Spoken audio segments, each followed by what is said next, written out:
Good evening, everyone.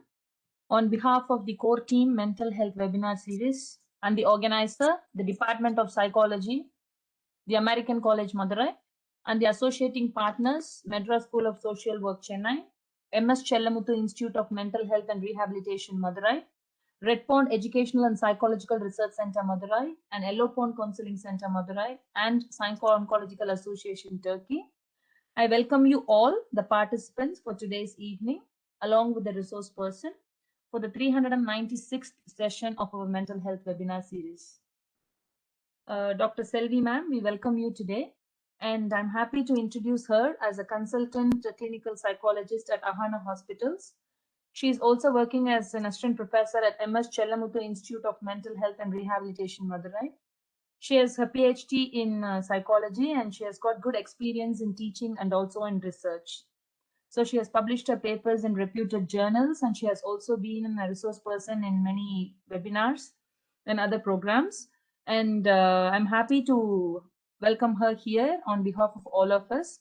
And we have been dealing with several topics in caring children. And today we have Dr.M.Selvi ma'am as our resource person to talk about nurturing resilience in children. Ma'am, thank you so much for accepting our request and being present here this evening. And now I hand over the session to you, and we are very much looking forward to listen to you. Thank you. Thank you so much. Good evening, everyone. Nice having you for today's meet. Today, my topic is going to be nurturing resilience in children. I'm sure most of you know what resilience is all about, okay? Because it's it is not a term that is very specific of interest to psychologists, but many people of late, especially during this pandemic situation, it is very important that more, of course, adults also, but children who are confined and between the four walls, they don't get to interact, to move out. And every time we scare them, no, there's going to be infection. No, you're not going anywhere. No, there are elderly people at home. They might fall sick. What if you go and bring the infection from somewhere? So we always scare them, and then we confine them within the four walls. And children, even though they go to school and come back, how difficult it is for us to take care of them, even the few hours within the house. When they being confined completely in the house, it becomes all the more difficult for both the children and also adults in the family to entertain them, give them the stimulation that is needed.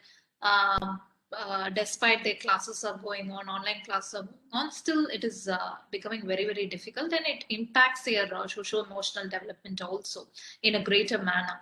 So that context, I thought resilience is more an apt topic for the current situation. But I thought resilience is not something all of a sudden it comes when you grow up as adult. It comes all of a sudden and it just booms out of your mind and says, "Oh yeah, now I'm a resilient person." It is not that way. It is over a period of time what the person has developed from his family, from his peer group, or from his school, from significant people around his environment. That makes an adult resilient. Okay, so we can't wait for an adult to become resilient. So it is very, very important that a lot of things starts right from childhood, right? So even for that matter, even from infancy stage, it should start on. So that's why I thought today's topic, let's focus on resilience. Though I'm not going to go in detail about what resilience is all about, I thought we'll start with a small video which will give you a overview about what we are going to talk today.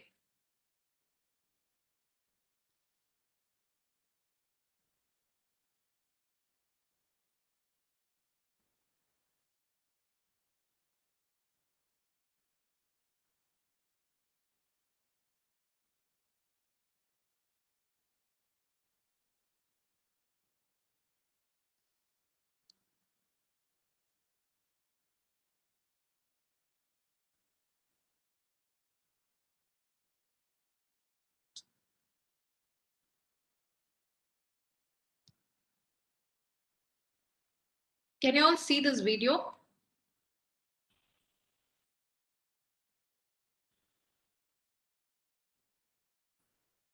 Do you all see this video? Oh, Yes, I ma'am. see Yes. Yes. the donkey that fell into a Well. well. Sorry? The donkey that fell into a well. Is that the video? Yeah, exactly. Yeah. Yeah, we could see that, ma'am. You have to play it. Yeah. Just outside a tiny village surrounded by farms lived a farmer with his family. He owned an old donkey that lived with his family since the time he was a little foal.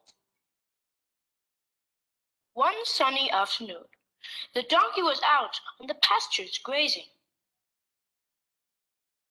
The scorching heat was difficult to bear, and the donkey decided to go home and rest. On the way back, the donkey lost his balance and fell into a deep and narrow well. He was very scared and cried out loud. After almost an hour, a passerby who was a friend of the farmer heard the cries of the donkey and looked into the well.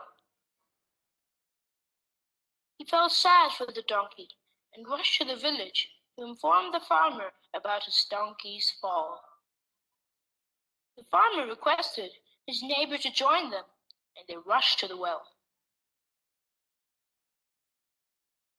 He peered into the well and saw his old donkey looking helpless through his teary eyes.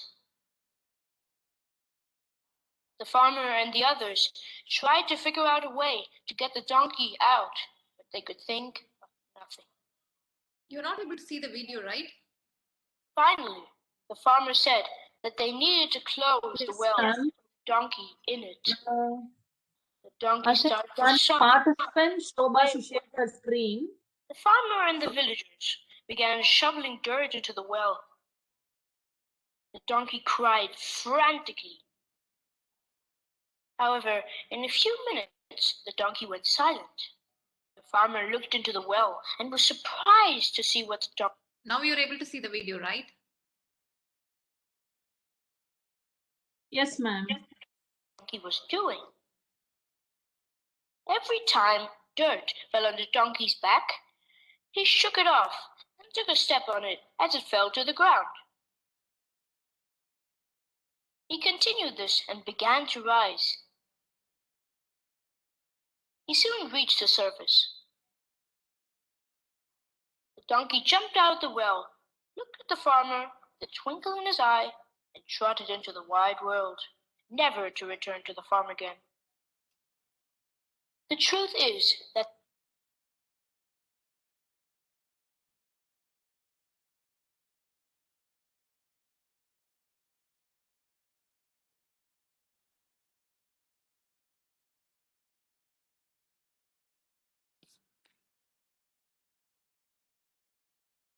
Yeah, everybody were able to understand what the story was.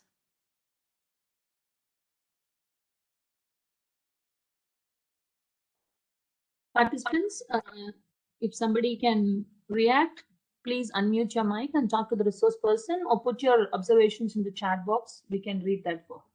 Yeah, today's topic is more going to be what do you say, an intervention model rather than more a theoretical aspect I'm going to talk about. So I expect the group to be a little interactive because you can apply definitely this model with your therapy or cases that you see in your clinical setting. Got a wonderful group, and soon they will be reacting to yours, ma'am. Okay. So I think with this base, with this video, I'll be getting into the topic. See, it is all about, day in and day out, we all face so much of problems, okay? Especially children, yeah, they face quite a lot of problems. But we are going to see amidst of the crisis situation or pandemic situation or day in and day out, whatever the problems that face, how they can function and function effectively amidst of the crisis, in midst of the crisis that they are facing it. So that's what today our whole topic is going to be. So this is something a child whom I was seeing last week.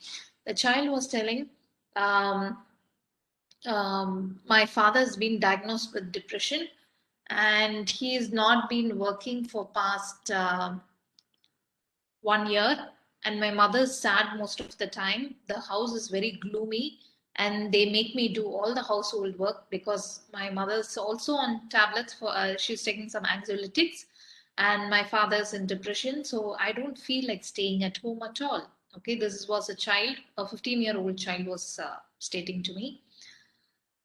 And this is a very common problem that many of uh, us get to hear when we see therapy cases, especially when parents, especially from children of parents who have been diagnosed having mental illness. Outside clinical setting, we could also see quite a lot of children stating that they've been teased, bullied, or they've been ridiculed, or they've been not accepted by the peer group, right? So that's also the problems that we get to see here from children. I'm very short. People tease me at school all the time.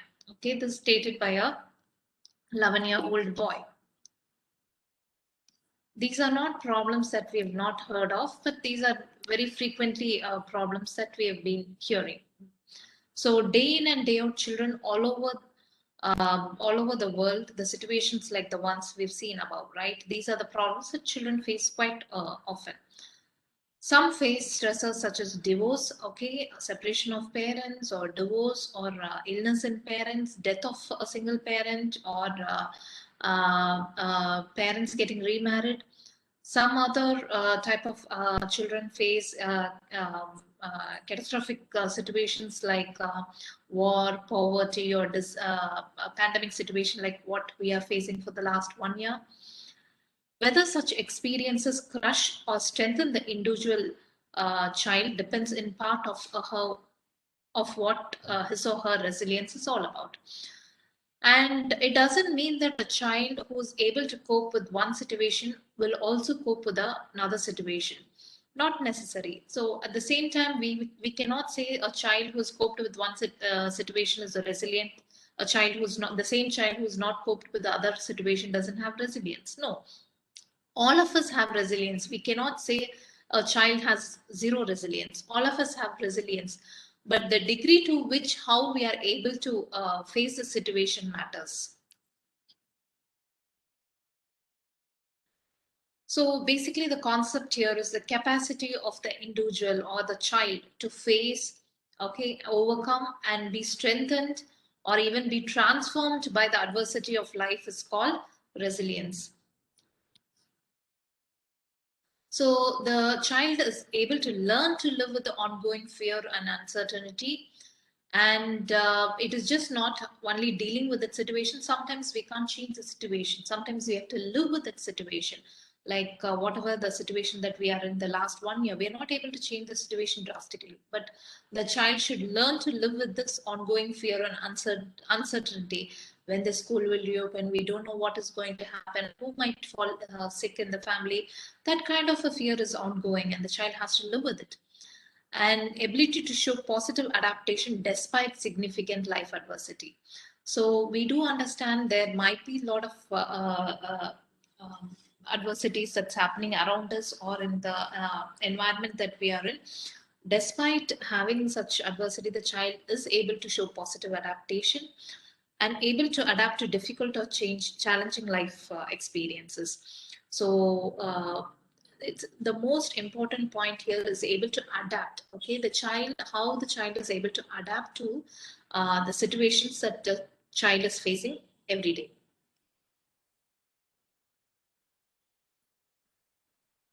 Now, we usually see when it comes to child, we usually see what are the vulnerability factor and what are the protective factors.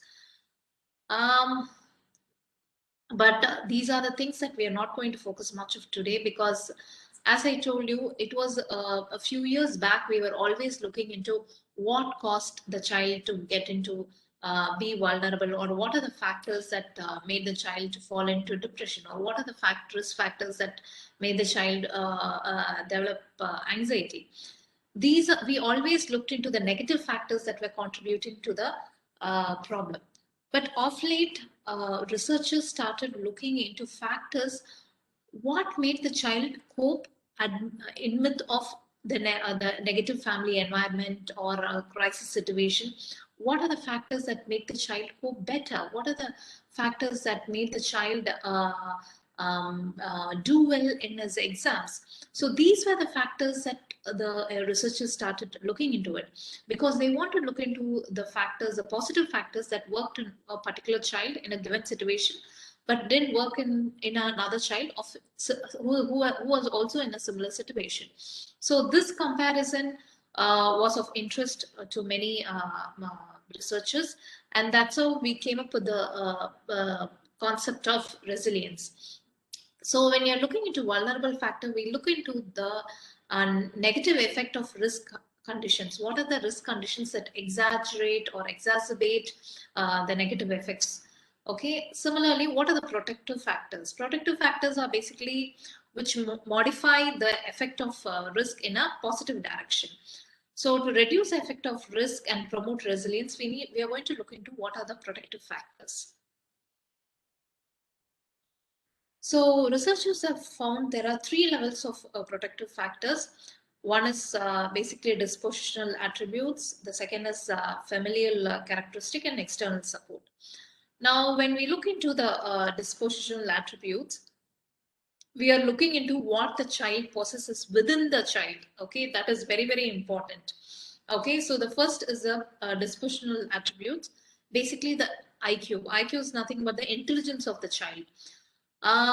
In so far, whatever the research has been done, it is found that children who have, compared to children who have less IQ, children who have higher IQ are better able to function or cope with the stressful situation or the life adversity compared to children with less intelligence. Similarly, temperament. Temperament matters a lot because children with easy temperament are able to make the environment much more smooth compared to children with difficult temperament. I hope you would have all, the majority of you have a psychology background. I'm sure you all know that goodness of fit.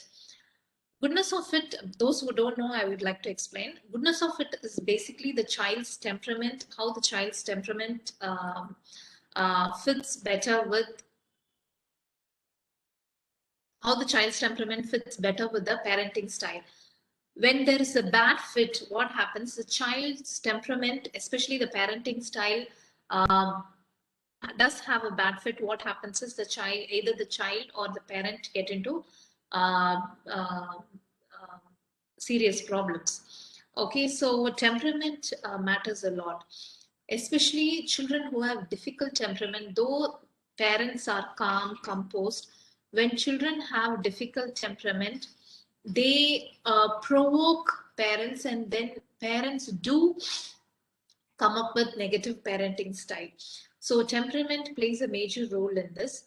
Next is autonomy. How far the child is independent, especially the self-help skills. The child able to move on its own. The child is able to do the basic needs of what he wants.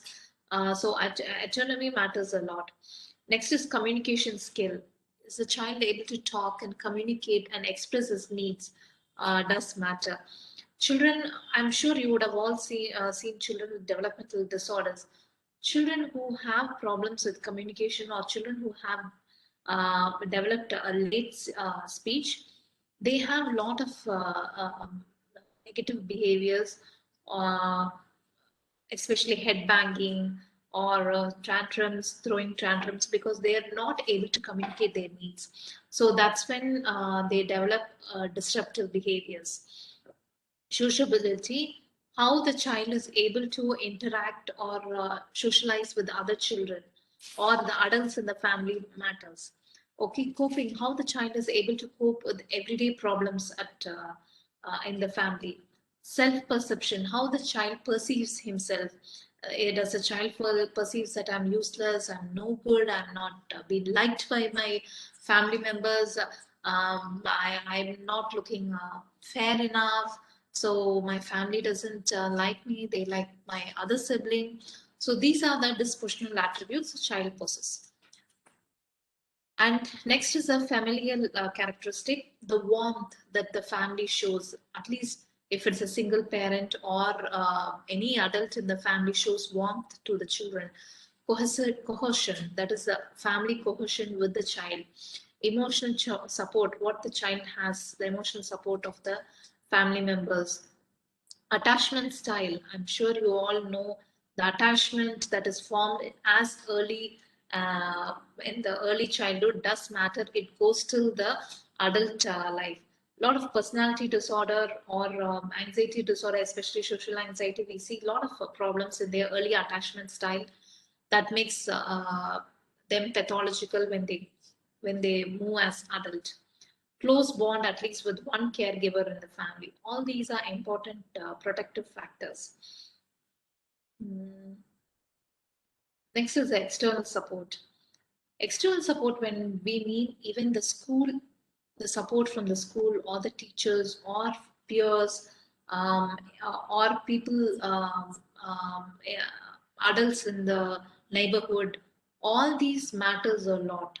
Okay, especially resilience. The foster we, I mean, we foster resilience, especially when they have very good tie with the larger community. So all this matters. All these acts as a protective factor for a child.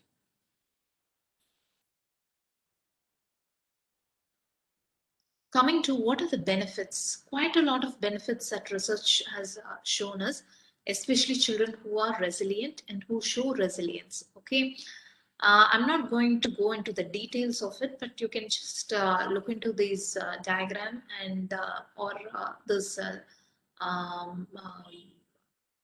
yeah, this figure, and you will know what are the benefits of resilience.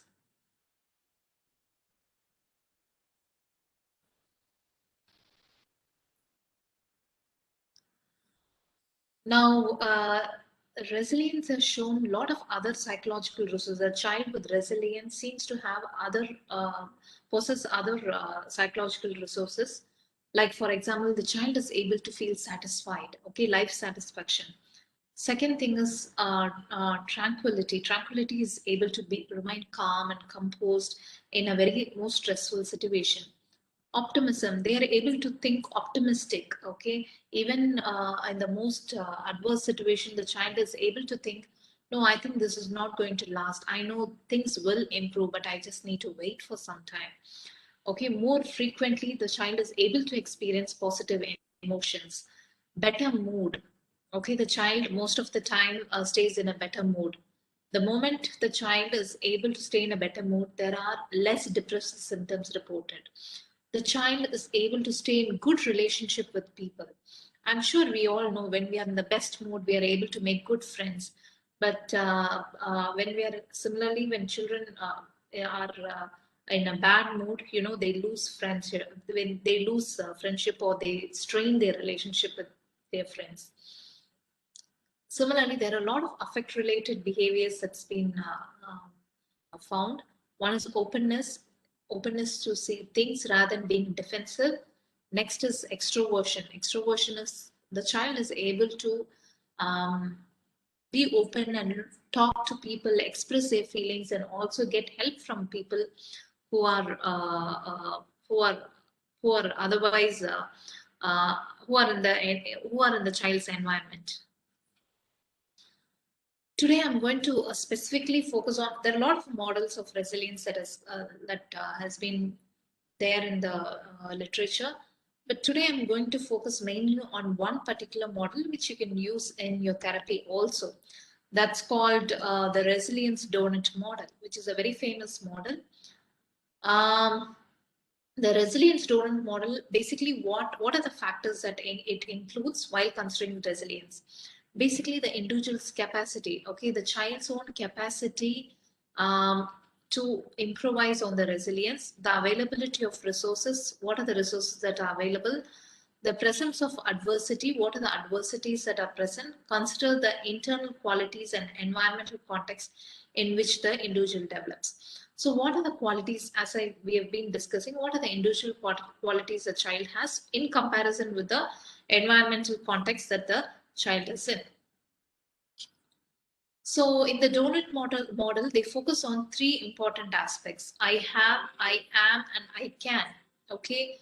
I am is basically what the child's internal and personal strengths are.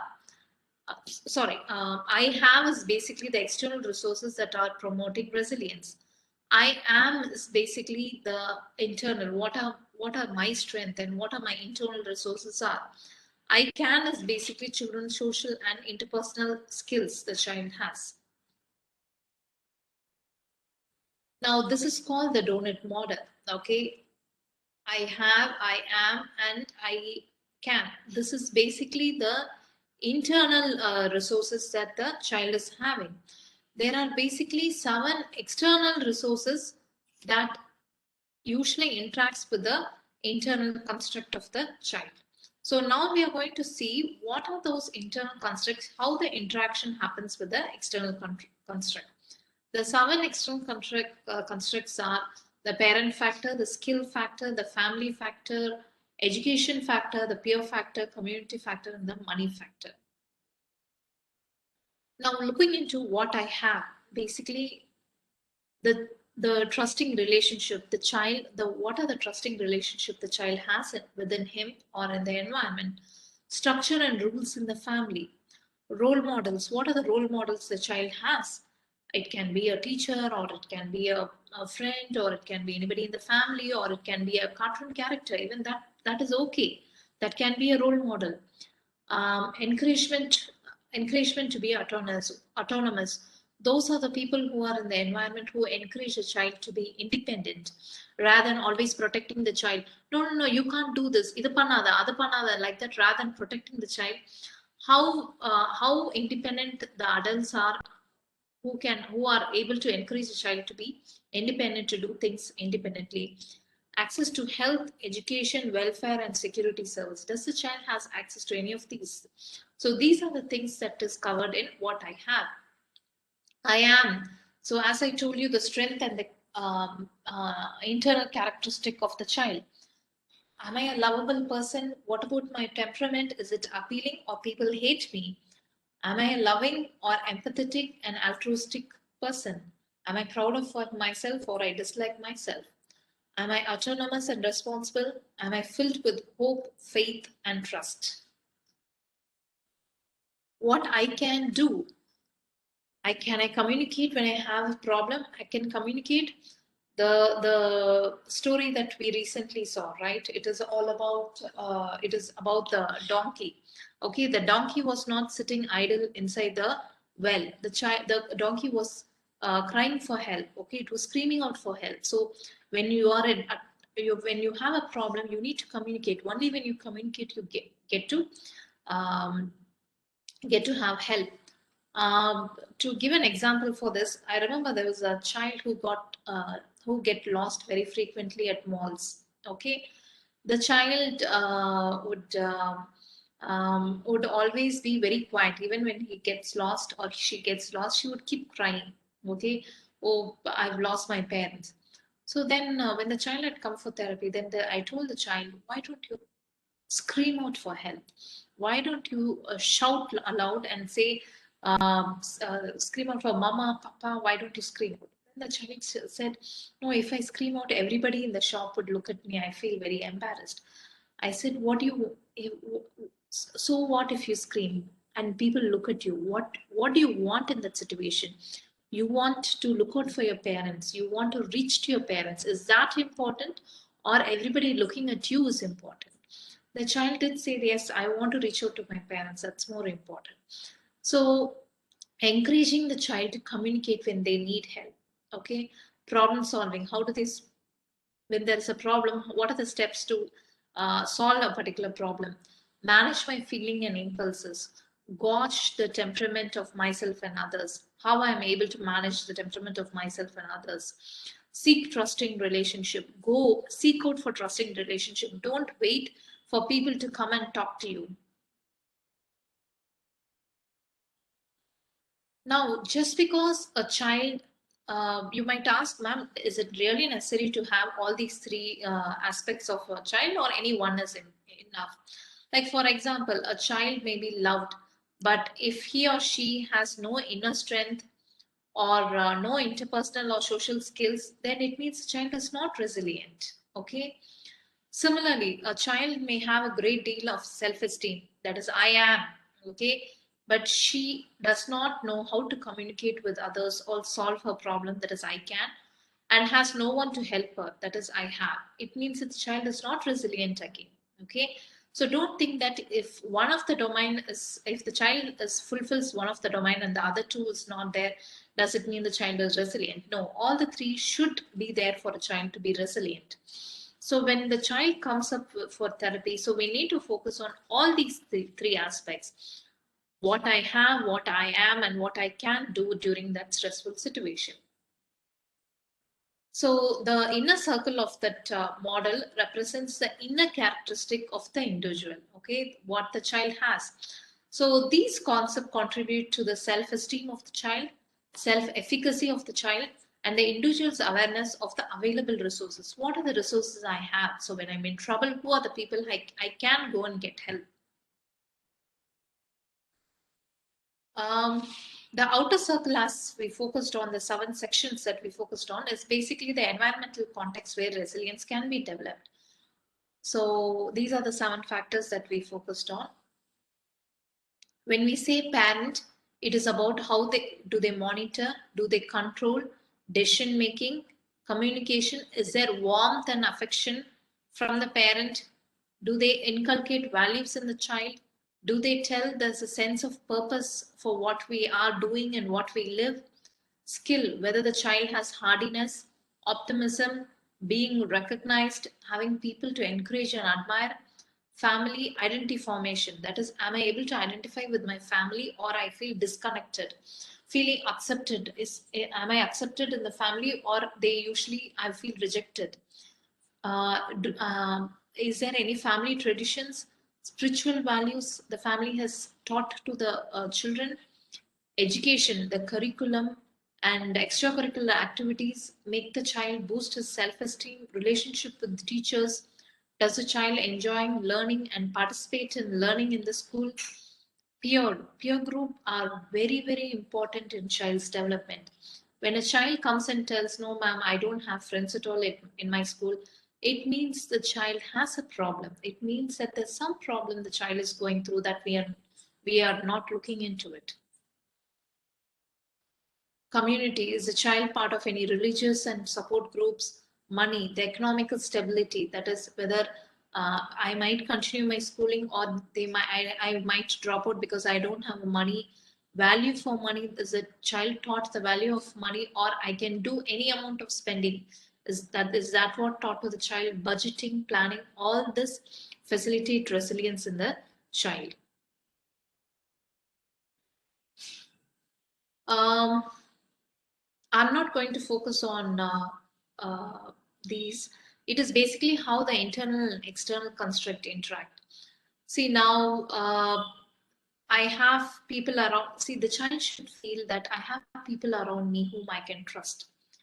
Okay, I have people who can set limits for me, so I know when to stop before there is a danger. I have people who can show me how can I do things right. I have people who want me to learn to do things in my own way. These are the things that will help the child develop an awareness of what are the resources the child has. Similarly, the self-concept and self-esteem is developed. I'm a person people can like and love me. I'm glad I do nice things for others. I'm concerned for others. I'm respectful of myself and respect for others. I'm willing to be responsible for what I do. Self-efficacy, efficacy is nothing but what are the things that I can do. I can talk to others about things I'm frightened. I can find ways to solve my problem. I can control myself when I feel like doing something not right. I can figure out when it is good time to talk to someone and take actions. So these are the things that the child can do when the child is in trouble. Okay. And when we look into these factors, it is not that the outer circle, that donut model we saw, it is not that a resilient child should have all the 7 factors that in his life. Even 2 or 3 factors that functions well is good enough for a child. Now we are going to look into the each age level. Now, for example, if we are going to look into the birth to 3 years and 4 to 7 years and 8 to 12 years, at each level, I'm sure you all know the Erickson's model, right? Erickson's model is basically birth to 3 years. It's about trust and mistrust, autonomy versus shame. Okay, at this stage, the child constantly looks for trusting relationships. Okay, the child learns to trust the caregivers. The child learns to trust the people around him. The child learns to roll over and walk, play. The child is able to take control over his own body movements. When the child, if the child cannot learn to do things and the caregivers do not provide help, what happens? The child develops mistrust. Okay, and the child in himself and also in caregivers and the world around him. If the child cannot become autonomous, if the child cannot walk, he cannot communicate what he wants, okay, is criticized for trying to do things, okay, the child will feel shame, okay, and feeling and begin to doubt his or her own abilities. The child will start doubting whether I'll be able to walk or I need only help to walk. When, say, I'm sure you have seen children, small children trying to climb stairs. When they try to climb stairs, they look at us and they see whether we are appreciating them or we are reinforcing them. The moment we clap our hands and we reinforce and say, oh yeah, that's a great thing you've done, the child feels very happy and the child feels very confident and smiles and goes for the next step. So it is important that the child is recognized for the abilities that they do.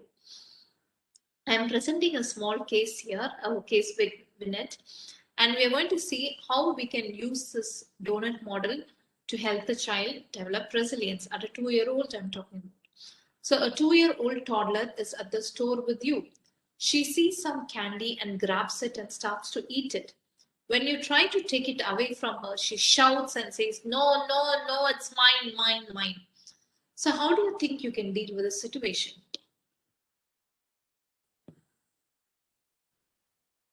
This is for the group to interact and discuss and tell me. How do you think the child you can deal this child? We can give another attractive things to him. Excellent, excellent distraction. Yeah, good. You're right. So you can give something else to distract him. Good. Madam, we can The child. guide or we can convince the child that she should ask before taking something.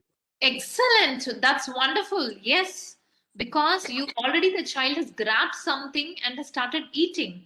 Okay, and so it is basically the child has not got permission at all.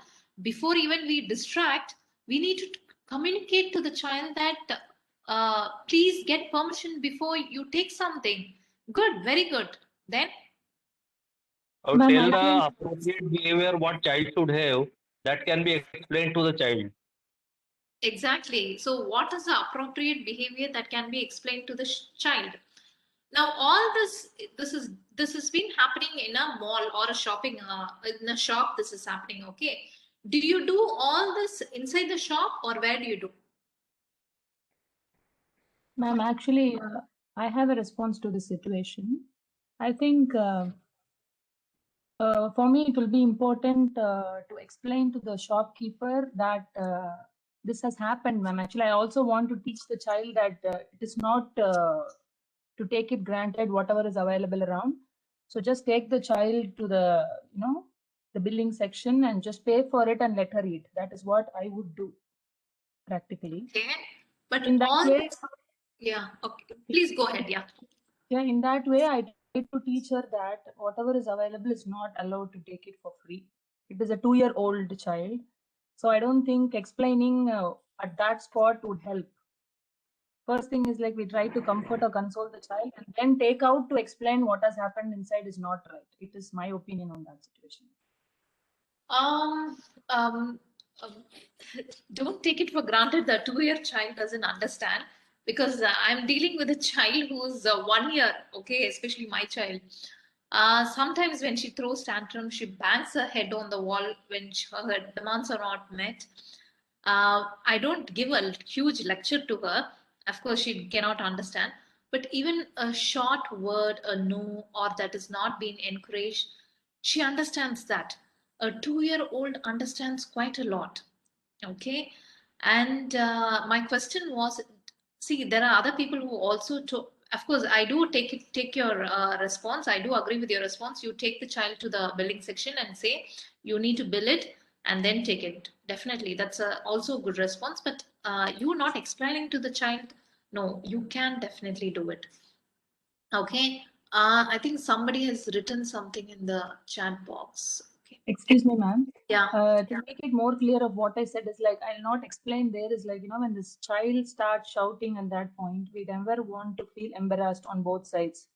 So Good. just to deviate her, Yeah. just to deviate her from that point, starting explanation right away would not help, ma'am. At least reacting to what she is doing might calm her down so that she understands the next step is going to happen to have that candy for herself. Great. That That's is what what I I meant was by expecting. Yeah, good. Thank you for elaborating it, because that is what even I want to focus on. See, usually as parents or as therapists, of course, we don't do that. But as parents, most of the time, or as aunt or as a cousin or as a sister or sibling, what generally we do is when the child throws a tantrum or a child does a bad behavior, immediately on the same situation we try disciplining the child. Definitely that is not acceptable.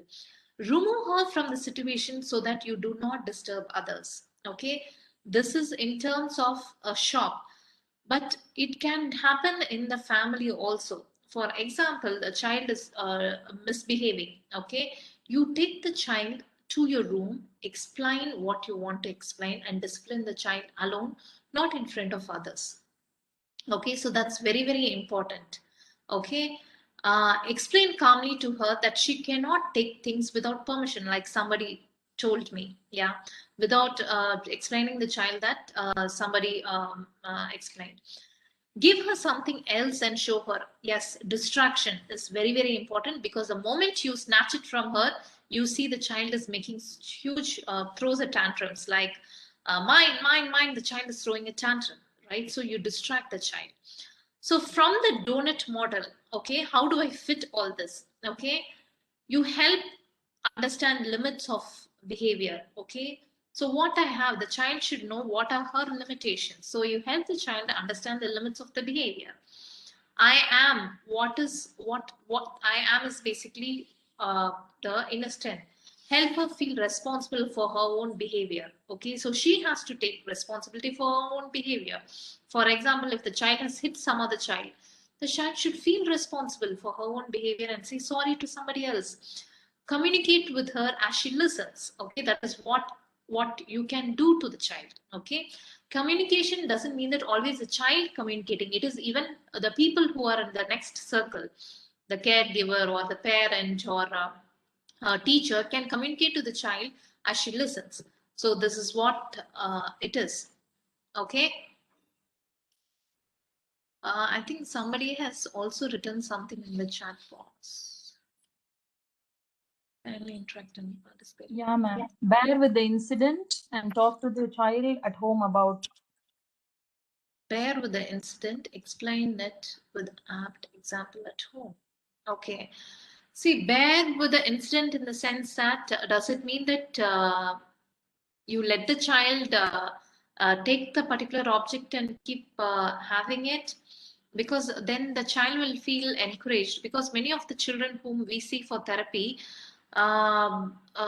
you see that what happens is sometimes they want to embarrass parents in the mall or in the shopping mall or in the public places, so they continue to throw a tantrum because they know that, oh, the parents are going to feel embarrassed, so they're not going to do anything for us in the public place. So we should not encourage that to happen also. So it is very, very important you focus on it. Okay. Next, we are going to focus on children who are 4 to 7 years. This is again the Erikson model I'm relating to, initiative versus guilt. Okay. This is a stage where the child tries to climb on the tree or do make-believe play, feeding a doll as if the child is a mom. The child tries to feed the doll, pretend play is happening. The child has difficulty separating fantasy from reality. Okay, all this takes place during 4 to 7 years. Now, when the child, if the child questions are dismissed, the child during the stage, they have a lot of questions, right? They ask, what is this? What is that? Why it is like this? Why it is like that? Why are you wearing a dupatta this way? Why you're not wearing a sari this way? There are a lot of questions children do come up with. So if he or she is unable to take the initiative to accomplish things or rejected by those he or she seeks to help, the child feels guilty, unworthy, and naughty. Okay. Now I'm going to present again a case vignette, and I want the group to respond to me and tell me how we can deal this particular situation. Okay.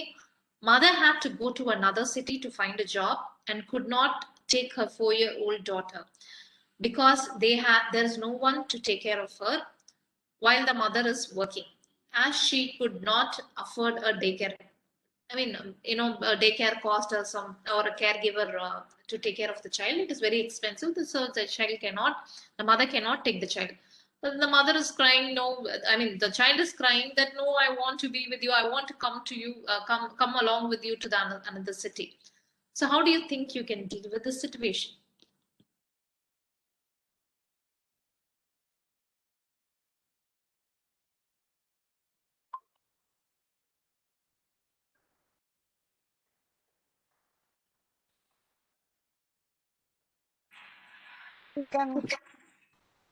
அதாவது grand mother அந்த மாதிரி பாட்டி கிட்ட அந்த மாதிரி விடலாம். நம்மளை மறக்கிறதுக்காக அந்த மாதிரி பண்ணலாங்க. மேம், எப்படியோ யாரு கூடயா தான் விட்டுட்டு போறாங்க, எதர் பாட்டியோ ஆர் ஃபாதரோ யாரு கூடயா தான் விட்டுட்டு போறாங்க. பட் இங்க பாத்தீங்கன்னா மதர் வந்து வெளியூருக்கு போயே ஆகணும், ஏன்னா ஒரு வேலை வாய்ப்பு வருது, சரியா? அங்க போய் இன்டர்வியூ அட்டன் பண்ணணும், அங்க போய் வீடெல்லாம் பார்க்கணும், சரியா? ஆனா இப்ப வந்து குழந்தைய கூட்டிட்டு போக முடியாது, இங்க ஊர்ல தான் விட்டுட்டு போகணும். ஓகே. பட் ஆனா வந்து ஏன்னா அந்த குழந்தை சொல்லுது, இல்ல நான் வீட்லயே தனியா இருந்துக்கிறேன். பட் ஆனா அந்த அம்மா சொல்றாங்க, இல்ல அங்க வந்து என்னால வந்து உன்னை கூட்டிட்டு போக முடியாது, நான் வேலைக்கு போகும்போது உன்னை பாத்துக்க யாரும் இருக்க மாட்டாங்க. So how do you deal? The child is crying. Okay, no, I miss you. I also want to come with you. So how are you going to explain to the child and deal the situation? Ma'am, can you communicate in English? Okay, so Don't understand, madam. Yeah, I'll try to explain in English. See, now I explained the situation, the same situation in Tamil, because she said that I will leave the child with the grandparents, she said. I said, yes, she is definitely going to leave the child with grandparents or an adult in the family. So the child feels that the mother is leaving her and going, okay? The mother is not taking along with her, and the child feels that I'm not loved. Okay, this is what, from the child's point of view, this is happening. So how do you deal with the situation with the child? I will explain the risk factors, madam. Being alone, we cannot leave the child alone in the house. No, how are you going to deal with the child? Now this is the situation. Okay, now the child is crying, the child wants to go along with the mother. Okay, the child is not ready to stay with the grandparents or father, whoever it is, and the child feels, no, you're not loving me enough, that's why you're leaving me behind. So how the mother is going to take up the situation and deal with it? Or as a therapist, what are the things that you expect the mother to do it? Because here the mother is getting very annoyed. The mother says that, see, I'm telling you, I have to go and work. Only when I go and find a job, then we'll get a money and then I can take you there. Okay, right now you need to be here. This is how she's speaking to the child, and the child is hurt very badly. So how do you think the child is coming to you for therapy? How do you think you can deal with the situation with the child or with the mother?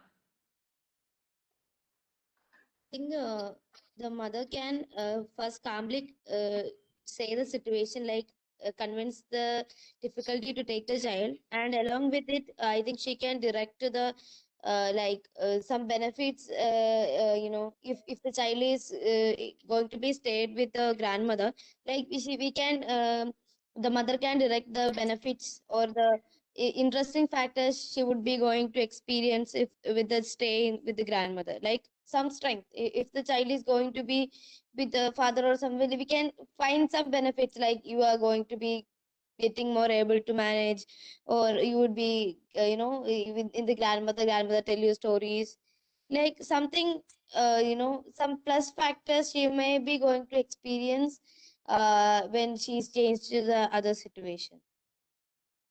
Okay. Anything else?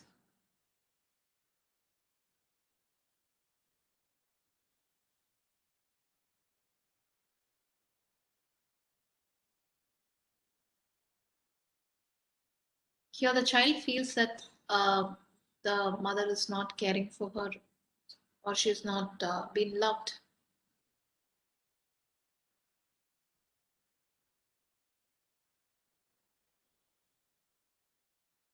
Explain the situation to the child, the need to work and to earn, number one.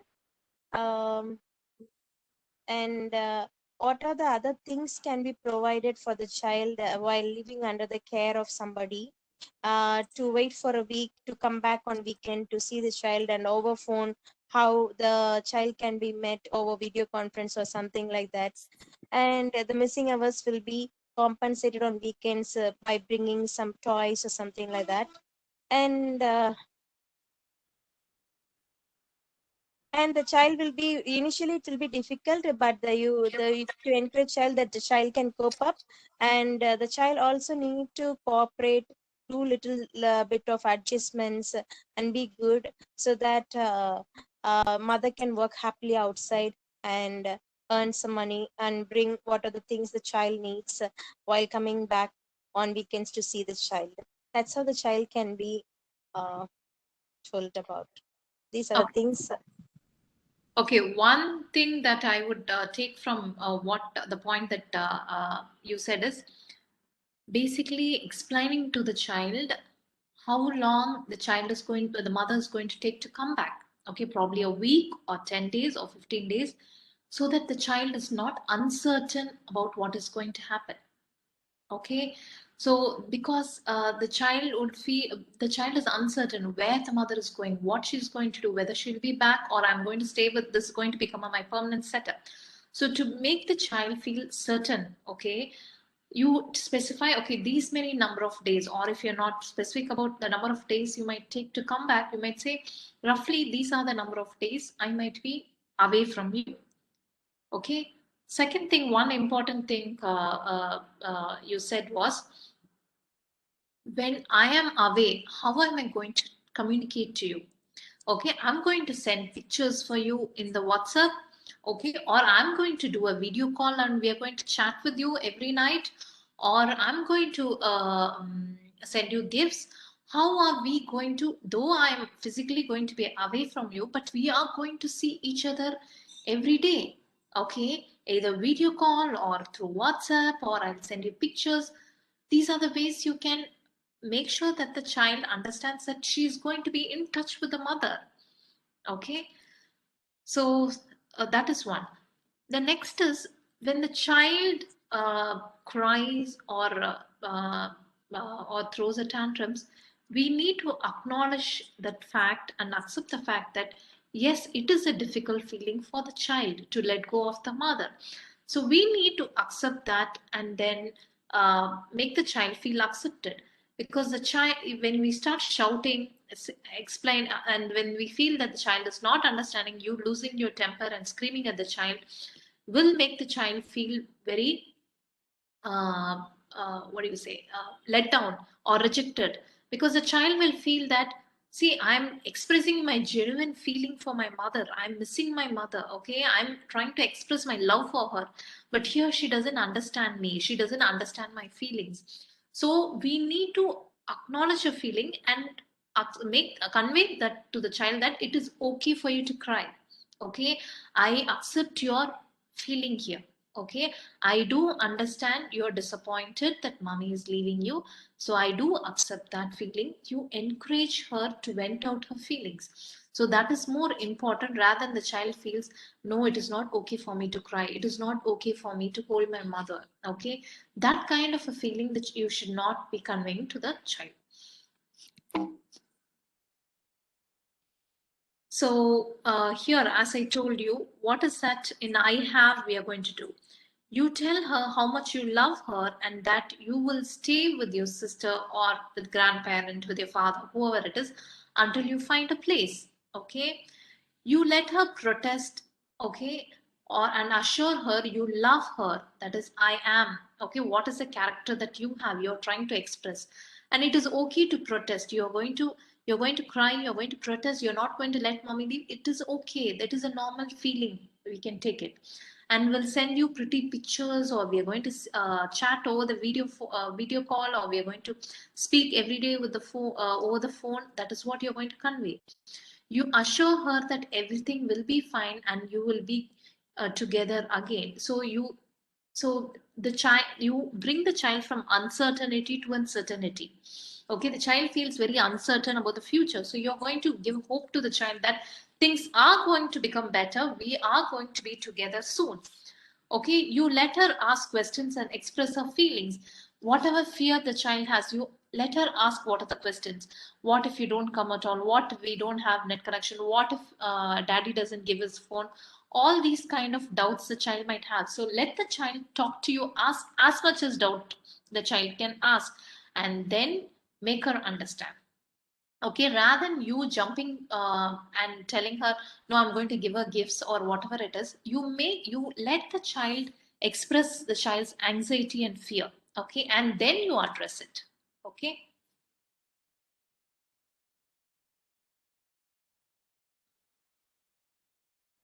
This is another case. This is a 4-year-old, I think. Okay, you can also, because this is very often happens at our house. Okay. Sarah is a 4-year-old. She's playing with her older brother and they are pretending they have a shop. I'm sure all these pretend play, all of the children, they play with the in our house. They want to sell food and juice, and so have arranged some boxes to put the food on and are looking for bottles and vessels to put the juice in. They take food from the family food area to put on the boxes and filling bottles with real juices. There the father sees them or the mother sees them and realizes that they're taking the precious food and juices that the family needs. So the father is getting very upset. So how do you think you can deal with the situation?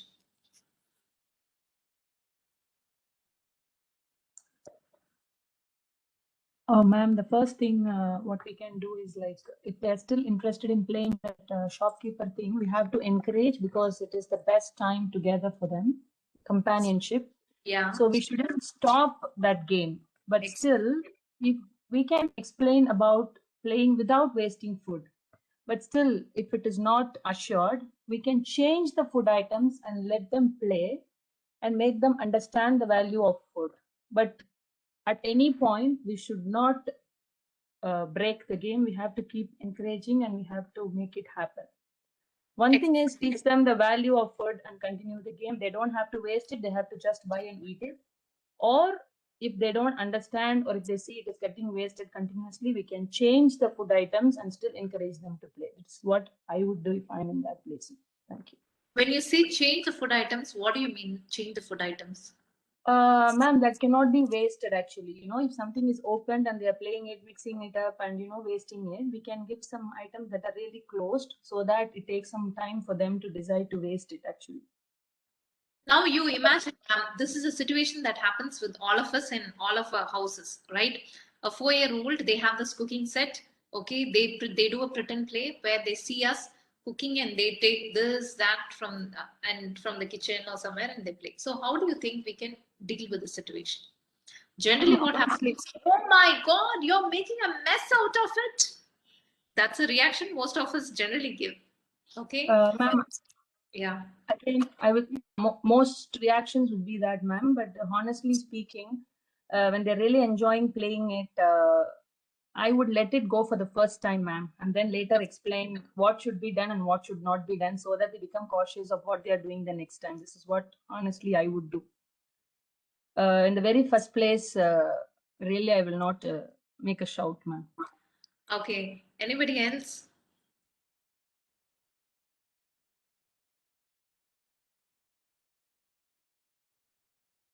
Hello, sir.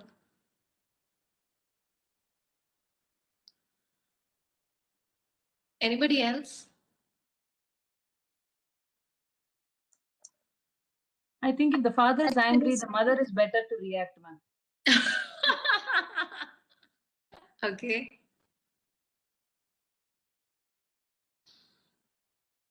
Actually, I will feel like the precious food are for precious children. I'll admire seeing them playing, and if needed, sometimes I also join in their play like that. I do. I Okay. don't get annoyed because the time that they play and the pretend play, everything happens in that particular age. So sometimes it happens with me also. I join them in the pretend play like that, encourage that to happen. Yeah.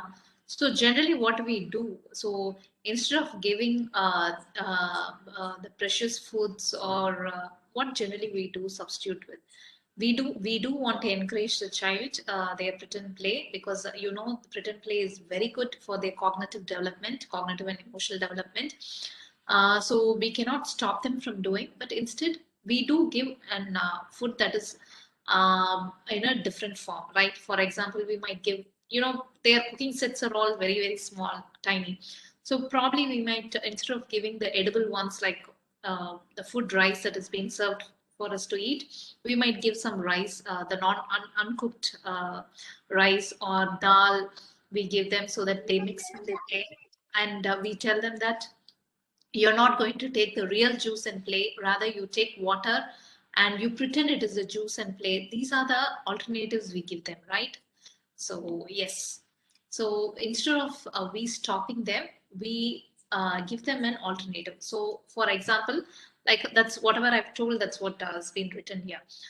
We give them non-food items for their play. The father felt vexed and sad, but at least he should feel satisfied and understand that children are following what has been given to them. Okay, explain to them these are precious food. Like somebody said, instead of stopping them, we tell them, we explain them these are precious food. We have very little amount of food. We can't waste that. Rather, we give a substitute for them so that they play with that, right? And use imagination. Like for example, rather than taking the real juice, they can take water and play with it. Okay. Of course, the children will feel little uncomfortable because they were not given the real food, but it's okay. It is okay for children to feel uncomfortable. I would like to give a real life example.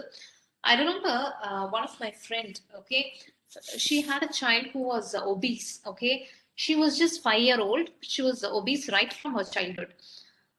So every time she goes to a pediatric checkup, the doctors always say, please encourage her to participate in games because she's obese for her age, and child obesity is a serious issue of serious concern.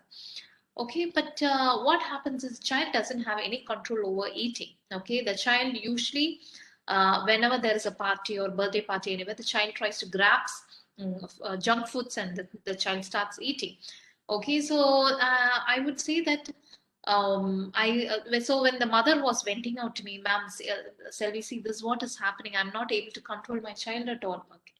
So when I said that, see, instead of you grabbing that food and saying you're not supposed to eat, or you tell that no, you'll put on weight, why don't you encourage, give her a substitute food? Because when you go for a party, it is not that just only the junk food is served. There are other alternate foods. So why don't you substitute that with the alternate food rather than encouraging her to take the junk food? So then the mother said, no, when I do that, the child starts crying. Okay, the child feels uncomfortable. I'm not able to take it. See, that's what I tell the mother. See, here you should not look at, see, I do understand the child is feeling uncomfortable. The child is upset that the favorite food has been grabbed. The child has been explained so many times that why she's not supposed to eat the unhealthy food, the consequence of it. But still the child is crying. But what I told her is it's okay for the child to cry. Okay, you explained her, okay, why she's not supposed to eat, and you know you have explained to her what are the consequences of it, and you're giving an alternative form of food. The child is feeling uncomfortable for a while, but it's okay because the child will later on come to terms with it and then accept what it is. Because many of us, we feel that, oh, the child is crying, no, no, no, I don't want her to cry, no, no, no, the child is feeling uncomfortable, I don't want my child to cry or feel uncomfortable, so let the child do what he wants to do despite having a consequence to it. So it is okay for the child to cry, it is okay for the child to feel uncomfortable, but sometimes we need to do things that we have to do for the child to promote resilience in child. You get it? Yeah.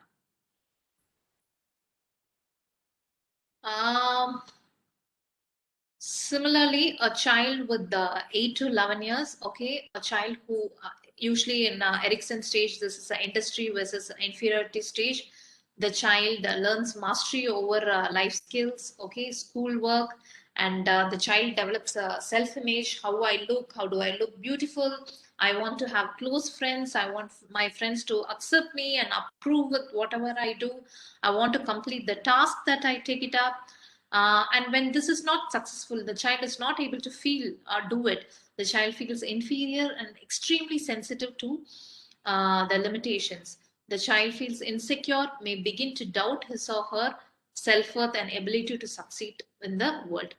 So now in this particular situation, this is a situation where a young boy, I'm sure boys usually rebel, especially when they go to that adolescent stage, but this is not exactly the adolescent, still he's in a pre-adolescent stage, where the boy is told that please don't go out, especially the typical pandemic situation where the father is telling, please don't go out, and the child does not listen, okay, without the knowledge of the father, the child goes out, and the father is also doesn't know until the boy comes back home. The father doesn't know the child is gone out. When he comes back home, the father is very furious with the boy. Okay, what do you think the father can do here?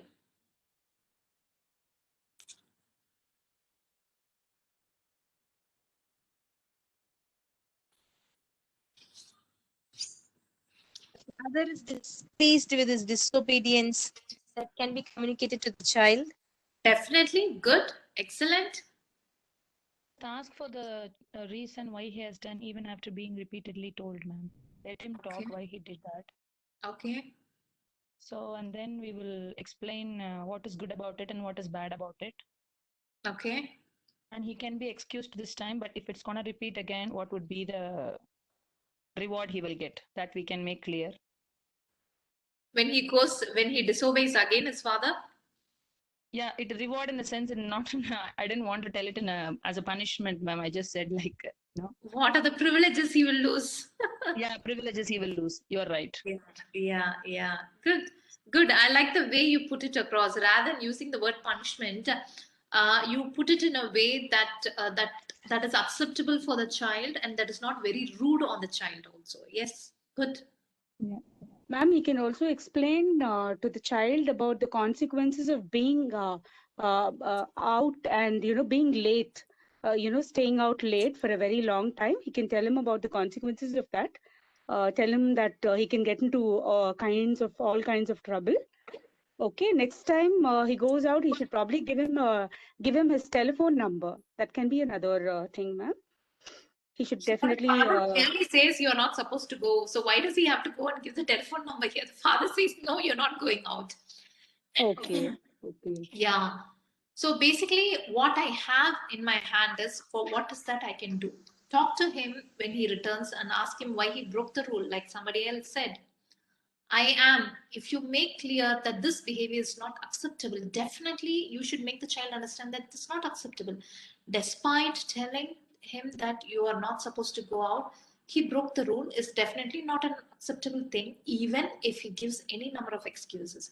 Because you have clearly explained that why you should not be going out. The father has explained, despite that the child has broken the rule. So you have to make the convey to the child that definitely it is not acceptable, and he's responsible for his actions. So whatever privileges he is going to lose, he's responsible for it. And talk with him about what needs to be done to prevent this kind of a behavior in future. So what he has to do in future. So in order to prevent this kind of a behavior, what has to be done? These are the things that will be discussed with the child. So all this I've been explaining so far from a donut point of view. This is one of a model, resilience model. Usually this is done only with children, because I'm sure when you see this cannot be done with adolescent, because this becomes very too childish. Okay, this for this model to be used. I've seen majority of this model has been used with children. For adolescents and adults, usually Kobasa model has been used with adolescents. I'm not going to go into the details because it's getting late, so I'll quickly just go over this model alone. See, in Kobasa model here, where we focus mainly on hardiness. Hardiness and optimism are two important factors that contribute to resilience in a child. Hardiness has three components in it: control, commitment, and challenge.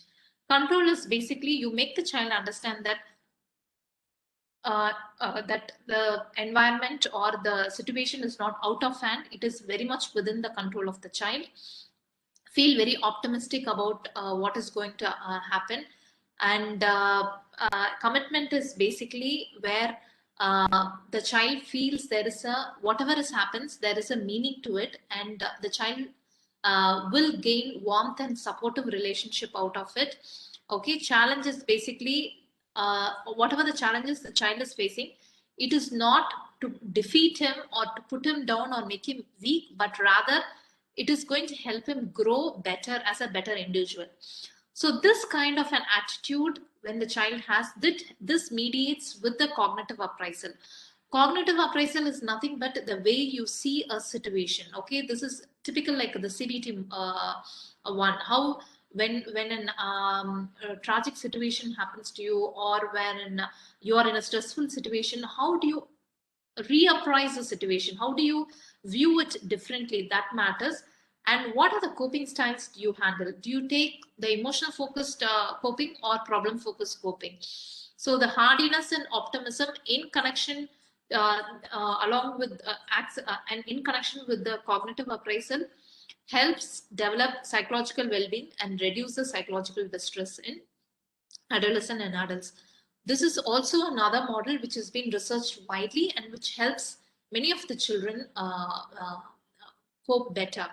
In fact, one of my colleague has worked her PhD on this particular model, where she did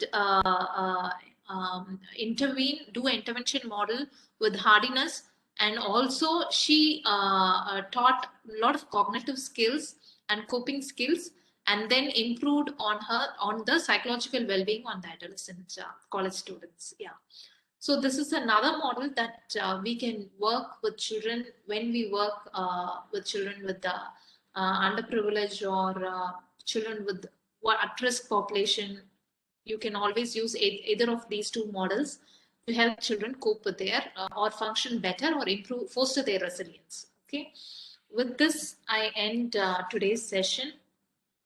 Any questions, any doubt? I'm sorry for overshooting the time. So any doubts, any question, I'm open for it.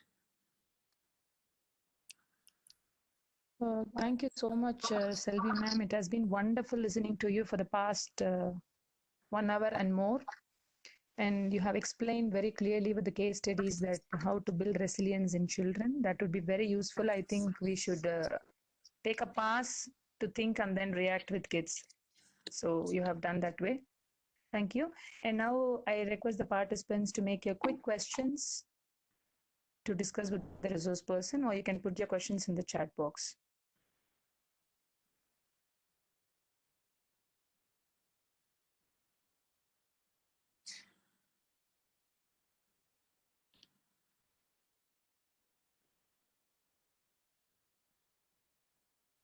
One question from Muthu sir. Is lack of resilience in children leads to drug addiction when they become independent after joining? So here resilience you see as a personality trait that helps the child come back to normality or bounce back, in fact not bounce back, bounce forward when they are in a crisis situation. So it is not about what makes them go into drug addiction. It is that how they are able to come back out of it. Because it is not just the resilience alone plays a role how the child gets into drug addiction. It can be peer pressure, a lot of other factors that are there. So resilience is basically a trait that helps a child come back in midst of the adverse situation, function better despite facing the crisis situation.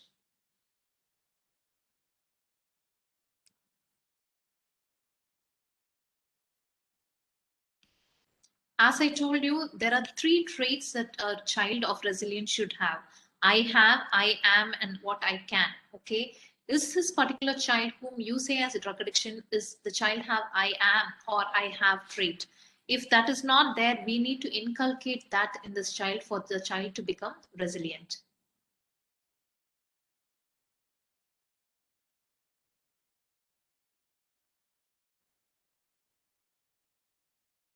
As I told you clearly, these 3 components are very important. Just because the child has only I can ability, I can communicate, I have a good interpersonal skill, doesn't mean that the child is resilient. The child should have I have component and also what I am component. Those 3 should be there in a child. Only then the child is called a resilient child.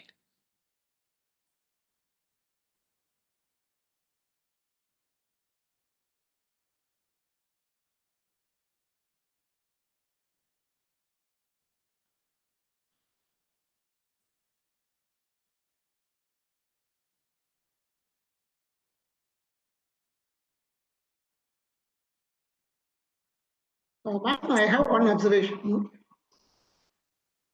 Yes, sir.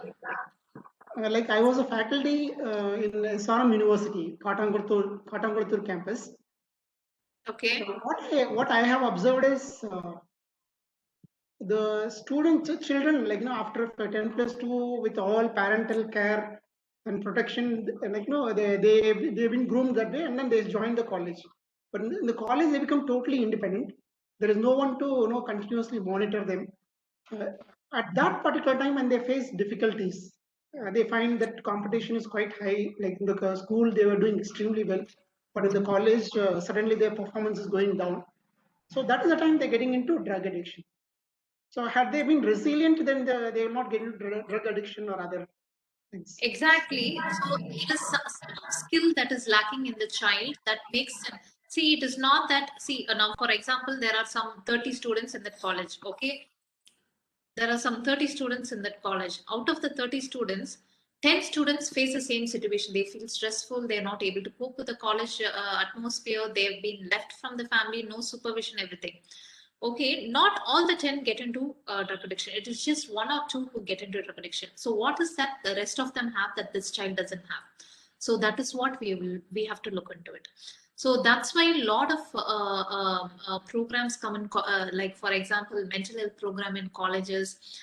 In fact, there is a program that Chelamuthu Trust is doing along with the Madurai Corporation and HCL for corporation school children. It is about happy schooling. It is about inculcating their skills, okay, inculcating skills that foster resilience in them.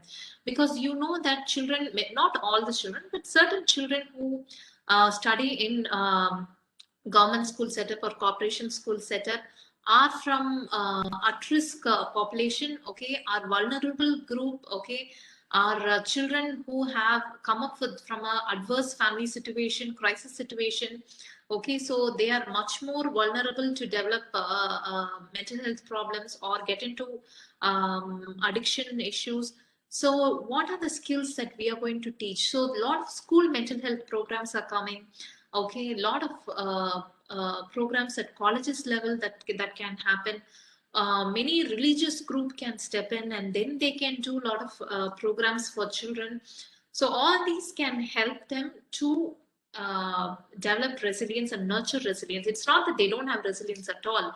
It is just that we have to nurture resilience in these children. That's a topic why I didn't put build resilience. Everybody has resilience, okay, but to what degree it matters, in what situation it matters. That's why the topic is about nurturing resilience rather than building resilience.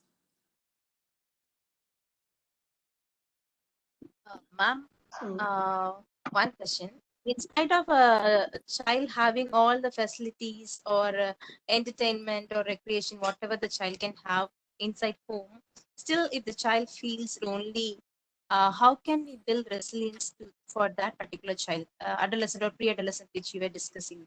See, that's what I'm telling, ma'am. Each stage there is the child has important. See, you know, I'm hope you all know about Erikson stages. Okay, see, we have each developmental stage. Something is important. See, as a child, the parent becomes important. Okay, so whatever needs that the parent gives, that is most important. Okay, that the child will be happy with it. But for an adolescent, it is not the parent who's important. Okay, the peer group is important. Okay, the parent goes to the second tier or they take a back seat. Okay, here the peer group is important. There is a lot of identity formation. That is, they want to be part of a particular group. Okay, they want to identify with their own peer group, or they want to be part of a particular gang. Okay, these are the things that plays a vital role for them. Okay, self-image, self-efficacy, whether I can do it, I want to prove that I can do certain things, that matters a lot. So you giving a lot of facilities at home, if you think that that's going to fulfill the child, definitely no.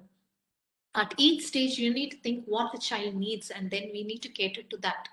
Okay, when the child feels empty, okay, the child feels that no, I get a lot of whatever I want, the parents are ready to give me, I get a lot of entertainment, I get everything what I want, but still the child feels empty, it means that the child, something that a child needs at that particular age is not, the child is not getting.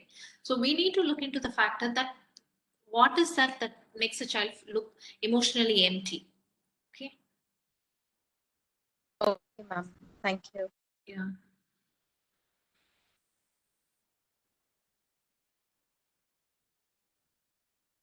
But in the pandemic situation, we were not able to allow the child to be with peers. The child, we know that the child missing his peers, and how can we help the child in that situation, ma'am, to overcome the loneliness? Okay.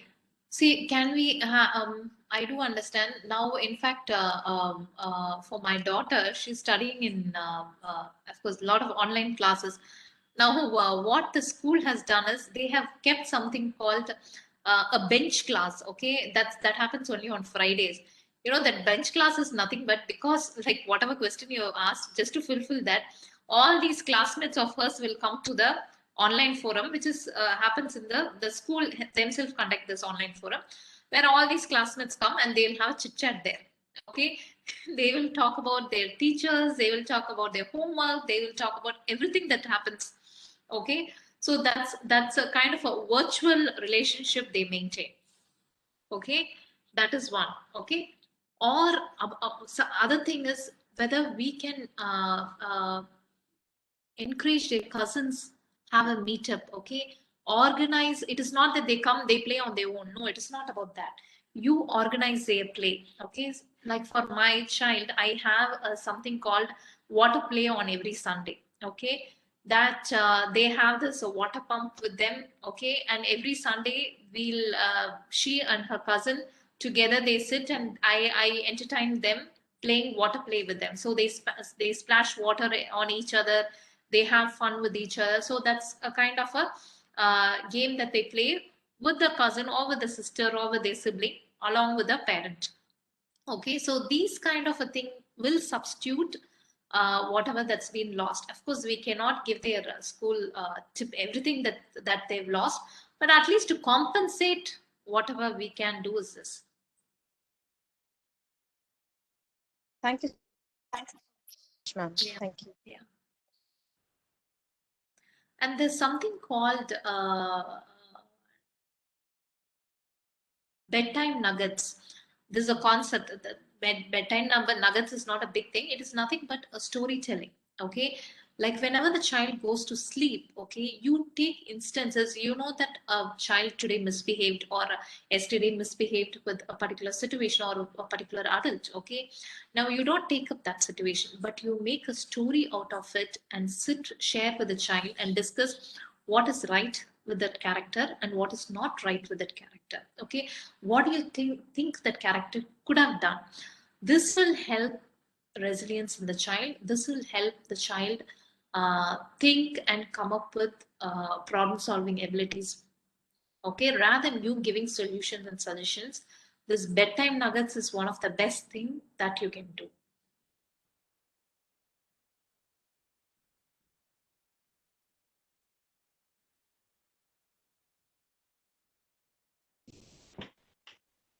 Thank you very much, Selvi ma'am, for your patient answering and discussion with the participants. And now it's time for us to give our words of thanks. And Suresh, sir, are you available there?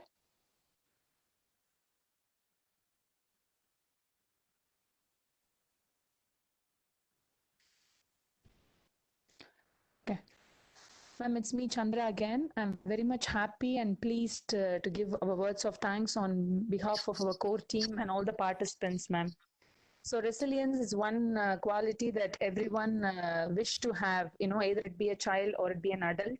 It is important to fight, life is all about fights and becoming a warrior. So I think you have insisted an important point of how resilience is one important quality that has to be inculcated in children. That was very apt, and we found it very useful also. So thank you so much for your experiences, valuable insight, and all the case studies you have brought in. Thank you so much. And also I thank the participants for being with us throughout this journey and also this session, and very good in participating and interacting. Thank you so much for all the learning that we have had together. So wish you all a great evening after this, and see you all tomorrow in another session. Same link, same time. Until then, it's bye-bye and good night. Thank you. Thank you so much for giving me the opportunity to share my experience. Thank you so much. See you sometime soon.